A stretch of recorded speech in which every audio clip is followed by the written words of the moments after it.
அந்த அந்த திட்டம் கிடையாது. பெருந்துறையில் சிப்காட்னால கிட்டத்தட்ட கேன்சர் இன்றைக்கி இந்த 5 வருஷம் சிப்காட்டில் மிகப்பெரிய பாதிப்பு. கேன்சர் எங்கே பார்த்தாலும் கேன்சர். ஆனால் அந்த 5 வருஷத்தில் நான் எத்தனை முறை மனு கொடுத்துருப்பேன், ஒரு கேன்சர் சென்டர் ஆரம்பிங்க பெருந்துறையில். நானும் அமைச்சராக இருந்தவன் தானே, நான் என்ன கேட்டு போடுவேன், நான் என்ன டென்டராக கேட்டேன், கேன்சர் சென்டர் தானே கேட்டேன், கேன்சர் சென்டர் தான் கேட்டேன். இப்போ இவர் ஹெல்த் மினிஸ்டர் வந்தப்போ கூட நான் உடைய அவர்கிட்ட வந்து தபாலாக கொடுத்தேன், நம்ம மாவட்ட அமைச்சர்கிட்ட கொடுத்தேன், மாவட்ட கலெக்டர்கிட்ட கொடுத்தேன். ஒரு கேன்சர் சென்டர் நாம் பெருந்துறையில் போட்டிருந்தா இந்த பொல்யூஷன் மூலமாக வரக்கூடிய பாதிப்பிலிருந்து மக்கள் விடுபட்டு கொஞ்ச நாள் ஒரு நம்பிக்கை வந்திருக்கு அந்த மக்களுக்கு. சரி, திமுக ஆட்சியில் இந்த மாதிரி நம்ம பெருந்துறையில் கேன்சர் வந்தால் கூட அவங்களுக்கு ஒரு சென்டர் போட்டிருக்காங்க, நான் போய் குணப்படுத்திக்கலாம் அப்படின்னு வந்து அவங்களுக்கு ஒரு நம்பிக்கை வந்திருக்கு. அப்போ நீங்கள் வந்து இந்த மாதிரி நான் 10 ஆண்டுகள் இங்கே இருந்த என்னுடைய கருத்து எதுவுமே கேட்கப்படவில்லை என்று சொன்னால், நான் வேறு என்ன கேட்டிருந்தால் சொல்லிட்டு நாளைக்கு தாராளமாக யார் வேணாலும் இந்த மாதிரி ப்ரெஸ் மீட் போட்டு அவர் தனிப்பட்ட ஆதாயத்தை கேட்டார், தனிப்பட்ட விருப்புக்காக வந்தார், அவர் அந்த காரியம் கேட்டார், இந்த காரியம் கேட்டார், அவர் ஆகலை, அதனால் வந்து அவர் வருத்தப்பட்டார், அதனால் நாங்கள் நடவடிக்கை எடுத்துன்னு சொல்லிட்டு நான் அதில் கட்டுப்படுறேன். என்னங்க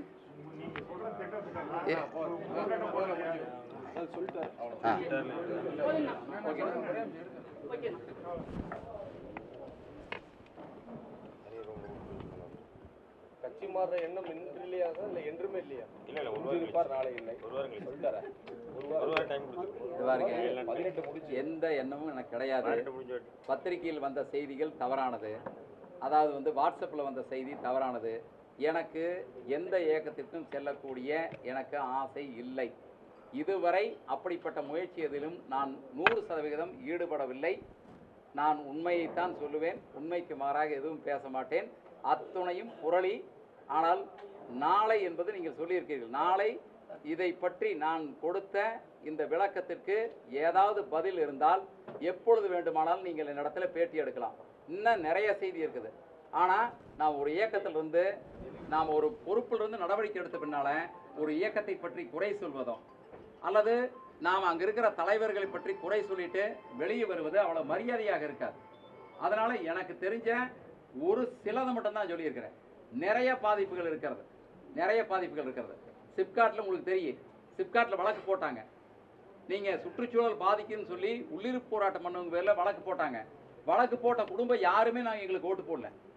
நான் அப்போவே சொல்கிறேன், வழக்கு வேண்டாங்க, வழக்கை வாபஸ் வாங்கன்னு சொல்லி நான் முதலமைச்சர் அலுவலகத்தில் அளிக்கப்பட்ட கடிதத்தினுடைய பலனாகத்தான் அந்த வழக்கு வாபஸ் பெறப்பட்டது. நான் தான் கூட கடிதம் கொடுத்தேன். அந்த வழக்கு வந்து 42 பேருக்கு பேர் இருந்த வழக்கு வாபஸ் வாங்கப்பட்டது. வழக்கு நாங்கள் வந்து கொக்கோ கோலா பிரச்சனை வந்து நான் அமைச்சராக இருந்தப்போ அவ்வளோ தூரம் வந்தப்போ கூட யார் பேர்லையும் வழக்கு போடல. ஆனால் வழக்கு போடுறாங்க. ஈங்கூரில் குடிநீர் பிரச்சனைன்னு போய் ரோட்டில் போடுறாங்க, அவங்க பேரில் வழக்கு. நான் ஓட்டு கேட்க போகிறப்ப அந்த ஏரியாவில் யாரும் வந்து எங்களை ரெஸ்பான்ஸே பண்ணலை. அப்போ அவங்க பேரில் வழக்கு.